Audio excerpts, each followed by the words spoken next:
रसूलुल्लाह सल्लल्लाहु अलैहि वसल्लम ने फरमाया कि हर बंदा अपने जिस्म का सदका दे, हर जोड़ का सदका दे। आपके जिस्म के अंदर कितने जोड़ हैं? 360 जोड़ अल्लाह ने बनाए हैं, 360 जोड़ हैं। अब रोजाना इन 360 जोड़ों का अल्लाह ने सदका मांगा है आपसे। सहाबा इकराम ने अर्ज किया, ए अल्लाह के रसूल सल्लल्लाहु अलैहि वसल्लम, हमारे माँ बाप आप पर कुर्बान जाएं, एक दिन के अंदर 360 जोड़ों का सदका कौन देगा? किसकी ताकत है देने की? सोचने की बात यह है, एक जोड़ का सदका भी कोई दे सकता है? कोई है जो अपने घुटने का सदका दे दे? कोई है अपने पांव के जो है ये 360 जोड़ हिल रहे हैं मेरे इस वक्त, इनका सदका दे दे और हर लम्हे देता रहे? तो रसूलुल्लाह सल्लल्लाहु अलैहि वसल्लम ने क्या फरमाया?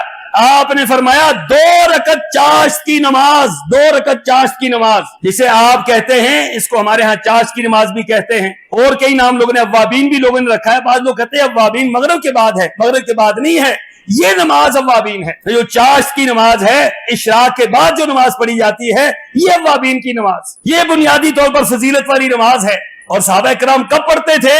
जब ऊंटनी का बच्चा, उसका पांव जमीन के ऊपर लगता तो भागता था उसको देखकर। क्यों? जमीन गर्म हो जाती थी। ये 9 से 10 के दरमियान टाइम है, या 8 से 9 के दरमियान टाइम है, इस वक्त ये 2 रकत पढ़नी। अल्लाह के रसूल सल्लल्लाहु अलैहि वसल्लम ने फरमाया, जो बंदा ये 2 रकत चाश्त की नमाज पढ़ता है, 360 जोड़ों का सदका अल्लाह तबारक व तआला की तरफ से कबूल हो जाता है। अल्लाह के बंदो, कितनी कीमती नमाज है और कितना कीमती इसका अजर है, कितना ज्यादा अजर है कि आपके सारे जोड़ों का हक अदा हो गया, सारे जोड़ों का सदका अदा हो गया।